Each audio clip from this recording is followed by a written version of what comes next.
26e message d'enseignement spirituel. Dicté par l'apôtre Thomas le 6 septembre 1970. Rio de Janeiro, Brésil. La circonstance du Seigneur Jésus sortant de son plan spirituel, la cour céleste, comme on appelle la résidence du Seigneur Jésus sur terre, a un mérite bien plus grand que celui que les hommes et les femmes du moment actuel peuvent lui attribuer. En effet, la venue du Seigneur sur le sol terrestre, à l'approche de la fin du siècle, implique un objectif bien plus grand que le simple éveil de la foi dans tous les cœurs. Cette petite planète aux mers salées est destinée à atteindre un nouveau niveau d'évolution à son échelle, tout comme d'autres mondes appartenant au même système solaire que la Terre l'ont déjà atteint. Ce fait nécessite la présence de forces supérieures pour établir un puissant ensemble vibratoire autour de la Terre et sur son propre sol, afin d'éviter d'éventuels chocs majeurs que les âmes incarnées ne pourraient pas supporter. Pour éviter cela, il fallait que le Seigneur s'installe sur le sol terrestre accompagné d'un groupe important d'entités hautement évoluées, dont les vibrations auront le mérite d'éviter tout choc vibratoire produit par la planète dans la phase de transition qu'elle s'apprête à traverser. Sans cette précaution du Seigneur Jésus, une poussée vibratoire plus ou moins violente pourrait survenir, dépassant peut-être la capacité de résistance des âmes incarnées, et pour cette raison un grand nombre de désincarnations pourraient survenir de manière inattendue. Compte tenu de cette explication du Seigneur Jésus, la nécessité pour tous de se consacrer quotidiennement à l'habitude de la prière et de la méditation est une fois de plus positive, comme le moyen le plus efficace de se prémunir contre certains événements qui doivent désormais se produire dans ce siècle. Les âmes incarnées, c'est-à-dire les hommes et les femmes qui vivent leur vie avec insouciance, ne peuvent pas imaginer le volume de travail spirituel qui se déroule sur toute la planète avec le soutien du sol terrestre, travail conçu depuis des siècles pour cette opportunité. Ce travail spirituel se développe sous la direction du Seigneur Jésus et est réalisé par quelques milliers d'entités du monde spirituel aux quatre coins de la planète. Son but, étudié et planifié depuis de nombreux siècles, consiste à préserver et renforcer la résistance des âmes incarnées face aux chocs vibratoires émis par la planète dans sa phase évolutive. Sans les précautions soulignées ici par le Seigneur Jésus, de très nombreux cœurs humains ne pourraient pas résister à l'impact et leurs âmes s'éloigneraient de manière imprévue, mettant ainsi fin à de nombreuses vies terrestres. Il y aurait un grand nombre d'effondrements parmi les organismes les moins résistants, ce que le Seigneur Jésus veut éviter grâce à l'assistance spirituelle déjà en action sur Terre. Les hommes et les femmes qui vivent à nouveau sur Terre n'ont aucun moyen de connaître et d'apprécier les faits et les phénomènes qui se produisent ici à tout moment et qui sont liés au bien-être de toutes les âmes incarnées.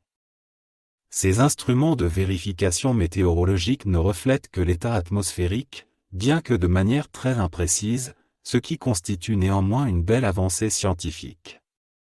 D'autres instruments apparaîtront dans les prochaines années destinés à mesurer les ondes vibratoires et magnétiques captées par la Terre tout au long de sa rotation, ondes qui ne sont pas toujours bénéfiques à l'expérience humaine. De telles ondes proviennent généralement de phénomènes produits dans le système solaire et sont projetées dans le cosmos sous la forme d'un orage magnétique parfois mortel, de par son intensité, sur les organismes les plus sensibles. Pour prévenir ces phénomènes, les annuler ou les détourner de la surface terrestre, un gros travail est effectué sur le plan spirituel et même au contact du sol terrestre avec d'excellents résultats, grâce à l'attention et à la vigilance des forces supérieures. Sans de telles mesures de la part du monde spirituel, la période de vie des âmes sur Terre deviendrait trop courte, compte tenu de l'irrégularité vibratoire et des terribles ondes magnétiques qui traversent la planète. Vous tous qui vivez sur Terre ne pouvez même pas imaginer ce qui se passe très souvent autour de vous, sans que vos sens ne le perçoivent. Vous souhaiterez peut-être connaître la cause de ces phénomènes, vous qui ne pouvez rien voir ni entendre avec vos cinq sens. Le Seigneur Jésus tentera de vous éclairer un peu à ce sujet, en vous disant que la vie de toutes les planètes a beaucoup en commun avec la vie des êtres humains.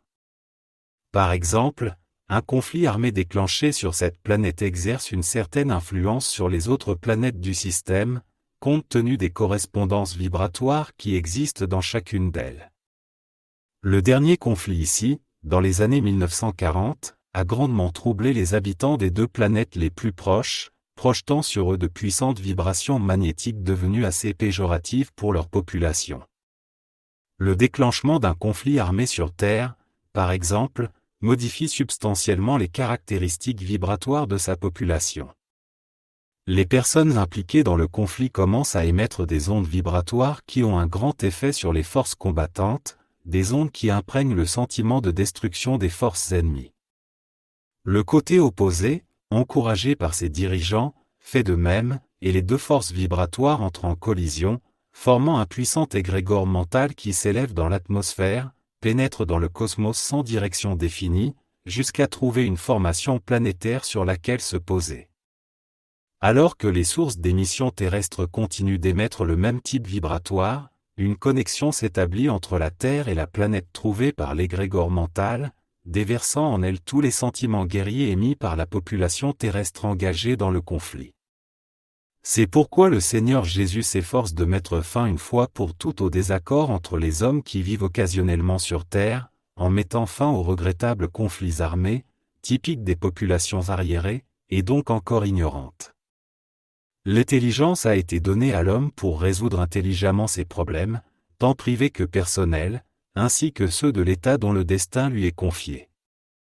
Ce que les forces supérieures ne peuvent concevoir, c'est que des hommes attaquent leurs frères, armés d'instruments mortels, dans le but de les détruire. Une barbarie similaire a été tolérée au cours des millénaires de la vie terrestre, lorsque l'humanité incarnée péchait encore par manque de développement intellectuel et se jetait donc comme des bêtes sauvages contre ses frères des autres nations. Mais à l'époque actuelle, où les âmes incarnées sur cette planète sont beaucoup plus avancées, les conflits armés ne seront plus tolérés. Certaines d'entre elles, qui persistent encore, prendront bientôt fin pacifiquement et pour toujours. Malheur aux hommes responsables qui osent faire la guerre à leurs semblables, pour quelque raison que ce soit, car ils seront rappelés dans le monde spirituel, dépouillés de tout le pouvoir qu'ils possédaient. Mais revenons à l'effet produit sur deux planètes voisines par le conflit armé qui s'est produit ici dans les années 1940. Reçu par les deux planètes voisines de la Terre, l'impact vibratoire provenant des populations opposées dans le conflit susmentionné s'est répandu dans les différentes régions des deux planètes, affectant gravement les âmes qui y étaient incarnées. Une sorte d'épidémie s'établit qui conduisit les âmes incarnées à une décadence vibratoire à tel point qu'un bon nombre d'entre elles succombèrent au choc vibratoire supérieur à leur capacité de résistance. Dans une telle situation, sans qu'aucun traitement adéquat ne soit connu pour ce type de maladie, le résultat fut une désincarnation massive de plusieurs milliers d'âmes encore en pleine existence. Le Seigneur Jésus, informé du phénomène par les chefs spirituels des deux planètes susmentionnées, a déterminé l'utilisation des ressources existantes pour mettre fin au conflit terrestre en 1945.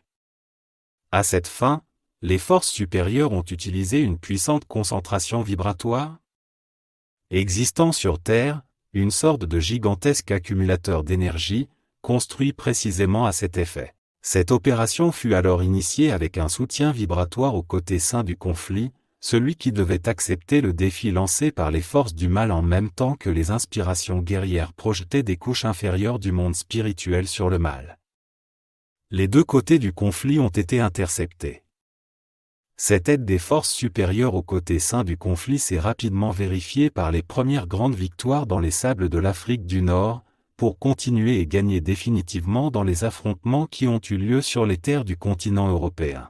Sans l'intervention opportune des forces supérieures sous la direction du Seigneur Jésus, le monde terrestre connaîtrait probablement une nouvelle phase d'esclavage et de barbarie. C'est très grand, en raison de l'engagement du Seigneur Jésus en faveur de l'harmonie et de la compréhension entre les dirigeants des nations terrestres, au vu des progrès déjà réalisés par les âmes incarnées dans leur évolution spirituelle.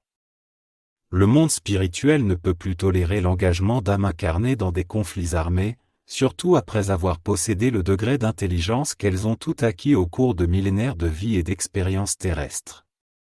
Que les habitants de la Terre s'unissent dans le sentiment et la pratique de l'amour pour les autres, afin de s'élever devant la divinité. Par conséquent, abandonner les vieilles pratiques du passé, dans lesquelles les dirigeants des nations pensaient être les propriétaires de leurs sujets et jouer avec eux pour satisfaire de simples caprices.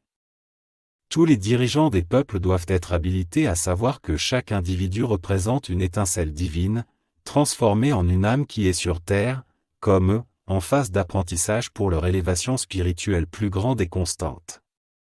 Aucun homme n'a donc le droit de mobiliser ses frères terrestres pour les jeter dans la destruction des autres, leurs frères aussi. Ceux qui essaient de le faire le regretteront bientôt, c'est l'avertissement du Seigneur. En plus de l'égrégore mental et de l'action des âmes négatives, nous devons également prendre des précautions, nous renforcer spirituellement face au choc vibratoire que la planète émettra au cours de sa phase évolutive, qui se produira bientôt.